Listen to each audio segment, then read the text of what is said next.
भारत के तांत्रिक ग्रंथों में कुछ ऐसे नाम हैं जिन्हें जोर से लेना भी मना है, जिनकी शक्तियों को देवता भी नजरअंदाज नहीं कर सकते। आज हम बात करने वाले हैं एक ऐसी सत्ता की जिसका नाम है काला प्रेत राजा, प्रेतों का राजा, शमशान का शासक और तंत्र साधना की सबसे उग्र और सबसे खतरनाक शक्ति के बारे में। प्रेत राजा या फिर कहूं काला प्रेत राजा, ये कोई साधारण भूत या प्रेत नहीं, ये एक राजसी प्रेत सत्ता है। एक ऐसी चीज जो काली भी है और प्रेत भी, प्रेतों का राजा भी। तांत्रिक ग्रंथों में इसे और भी कई नाम दिए गए हैं, जैसे प्रेताधिपति, शमशान शासक, शमशान राजा और रात्रि लोक का अधिपति। कहते हैं अगर कोई तांत्रिक या शक्तिशाली तांत्रिक अधूरी मृत्यु, बलि या फिर घोर तंत्र में मरता है तो वो कोई साधारण प्रेत नहीं बल्कि राजा प्रेत बन जाता है। हर प्रेतात्मा प्रेत बनना नहीं चाहती, कुछ चाहती है सत्ता, कुछ अमर भय तो कुछ शासन। हिंदू तांत्रिक शास्त्रों के अनुसार हर मृत आत्मा प्रेत नहीं बनती। सामान्य रूप से आत्माएं यमलोक जाती हैं, वहां से पितृलोक जाती हैं या फिर कई पुनर्जन्म लेती हैं। पर कुछ आत्माएं जो अपनी मृत्यु को स्वीकार नहीं करती, जो मृत्यु से इनकार कर देती हैं या फिर आगे चलने से इनकार कर देती हैं, वो प्रेत बन जाती हैं। तंत्र ग्रंथों के अनुसार अकाल मृत्यु, हत्या, आत्महत्या, तंत्र क्रियाओं के दौरान हुई मृत्यु या फिर भयंकर इच्छाएं, भयंकर या अत्यधिक शक्ति और अधूरी साधनाओं में हुई मृत्यु प्रेत बनने का कारण बनती है।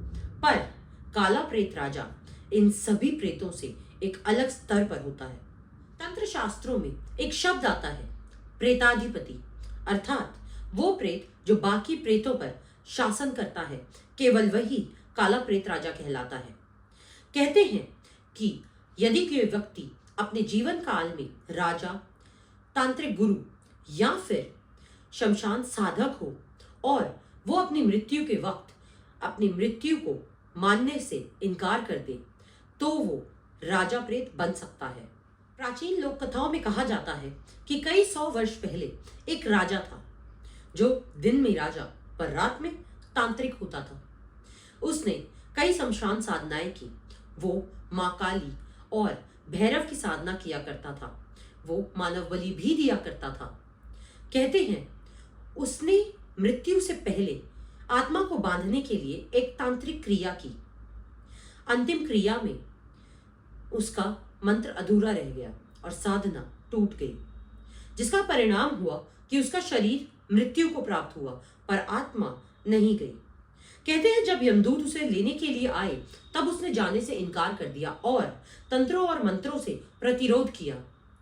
कहा जाता है, एक मान्यता है कि जो आत्मा यमराज का आदेश ठुकरा दे उसके बाद वो कोई साधारण आत्मा नहीं रहती। बस यहीं से जन्म हुआ काला प्रेत राजा का। लोक मान्यताओं के अनुसार प्रेत लोक कोई जगह नहीं बल्कि एक ऊर्जा का स्तर है, जहां पहले प्रेत शक्तिशाली प्रेतों को हराकर अनुचर तैयार करता है, एक सेना बनाता है और स्वयं काला प्रेत राजा बन जाता है। कहते हैं कि जिस शमशान में उस आत्मा की मृत्यु हुई हो वहीं से राजा का पहला सिंहासन शुरू होता है। तांत्रिक ग्रंथों में भी इसका नाम सीधे नहीं लिया जाता बल्कि संकेतों में लिया जाता है, जैसे प्रेताधिपति, शमशानपति, रात्रि राजा, ऐसे ही और भी कई नाम हैं। कहते हैं कि नाम लेने से काला प्रेत राजा और उसकी शक्तियां सक्रिय हो सकती हैं। कई तांत्रिकों का मानना है कि काला प्रेत राजा कोई एक प्रेत नहीं बल्कि एक पद है।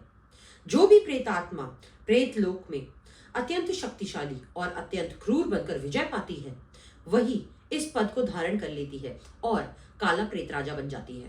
काला प्रेत राजा का रूप अत्यंत भयावह और विकृत होता है, इतना भयानक जिसे देखकर दिल की धड़कन से लेकर दिमाग की क्षमता तक कुछ भी रुक सकता है। काला धुएं जैसा शरीर, आंखें लाल या पीली अंगार जैसी जलती और सर पर एक मुकुट जैसा या फिर एक क्राउन जैसा आकार बना होता है। इसके चारों ओर प्रेत, पिशाच और आत्माएं घूमती रहती हैं। कहते हैं जहां काला प्रेत राजा होता है वहां पर कुत्ते अचानक से रोने लगते हैं, दीपक अचानक बुझ जाते हैं और हवा अचानक से भारी हो जाती है। काला प्रेत राजा की शक्तियां बेहद शक्तिशाली, प्रभावशाली और अनोखी होती हैं। इसका नियंत्रण हजारों लाखों प्रेतों पर होता है। ये किसी भी इंसान को बीमार, पागल बना सकता है और ये किसी भी इंसान को आत्महत्या की ओर धकेल सकता है। ये इंसान के सपनों में आकर इतना डरा सकता है कि इंसान सोने से डरने लग जाए। ये कई तांत्रिकों और साधकों को शक्ति भी दे सकता है।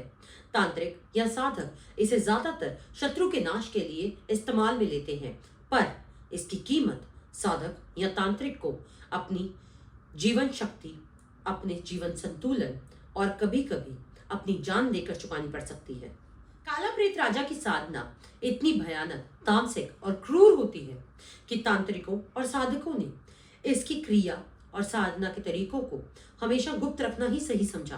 परंतु कुछ लोक मान्यताओं के अनुसार इसकी साधना में काला कपड़ा, हड्डियां और कई लोक मान्यताओं के अनुसार क्योंकि ये तामसिक साधना है तो शराब और मांस का भी उपयोग किया जा सकता है।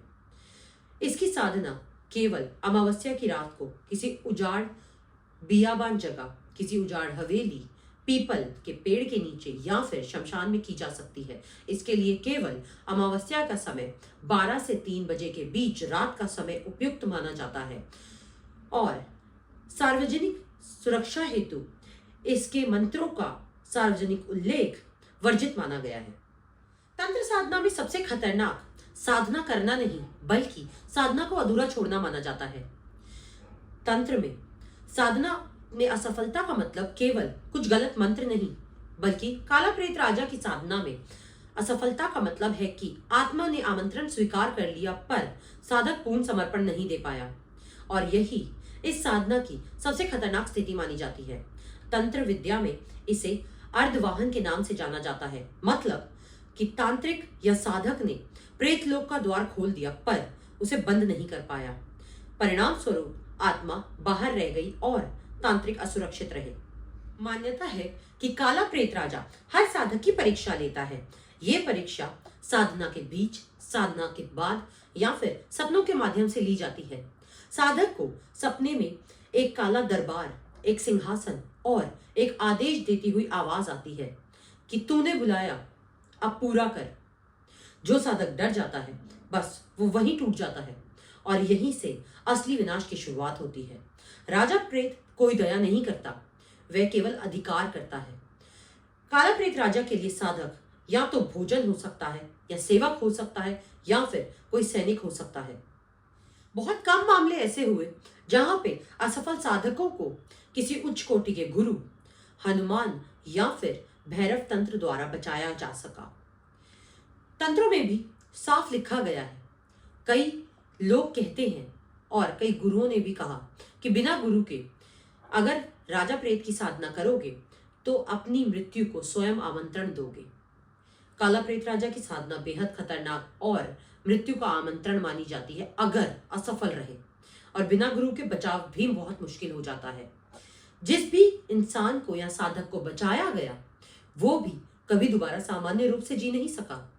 कहते हैं काला प्रेत राजा गलती माफ नहीं करता।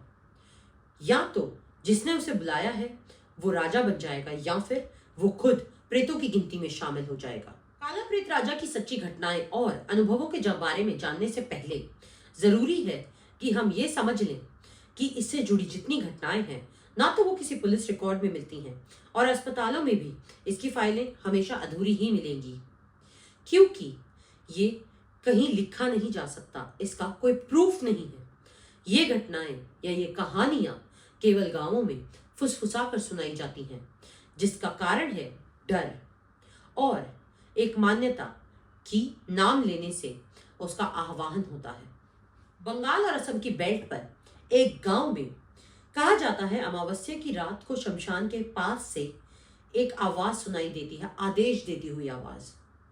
गांव वालों का मानना है कि वो आवाज केवल एक नहीं होती, ऐसा लगता है कोई दरबार लगा हुआ हो। उसी समय लोगों के घर के दीपक बुझ जाते हैं, घर में लोहे की चीजें ठंडी पड़ने लगती हैं और गांव वालों के शरीर पर बोझ अचानक से बढ़ जाता है। उड़ीसा में भी एक तांत्रिक ने राजा प्रेत साधना का दावा किया, पर 21 दिन बाद उसका बोलना कम हो गया। आंखें पीली और खाली पड़ गईं, जैसे मानो उनमें जान ही ना हो। कहा जाता है कुछ वक्त बाद उसकी मृत्यु हो गई। कहते हैं वो बताता था कि रात में उसे आदेश होता है। कहते हैं कि उसकी साधना अधूरी रह गई, पर राजा ने उसे छोड़ा भी नहीं। राजस्थान के एक गांव में रात 12 से 2 बजे के बीच गांव के सभी कुत्ते एक ही दिशा में देखकर रोने लगते थे और उसके बाद अचानक से सन्नाटा छा जाता था।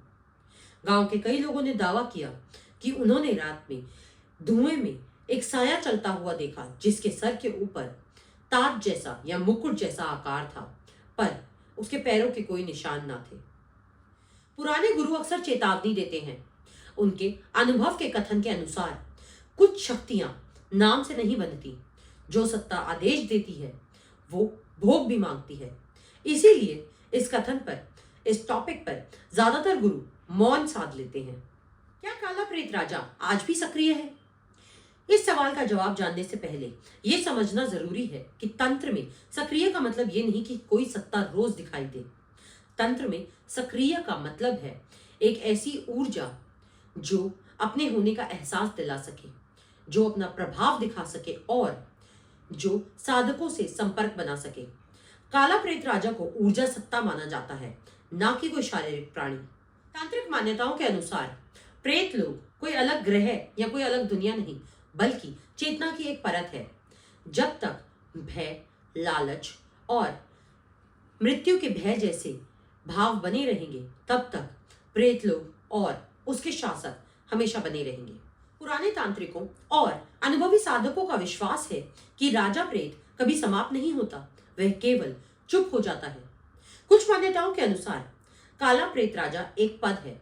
जब पुरानी सत्ता कमजोर पड़ने लगती है, तब कोई नई आत्मा, शक्तिशाली आत्मा उसकी जगह ले सकती है।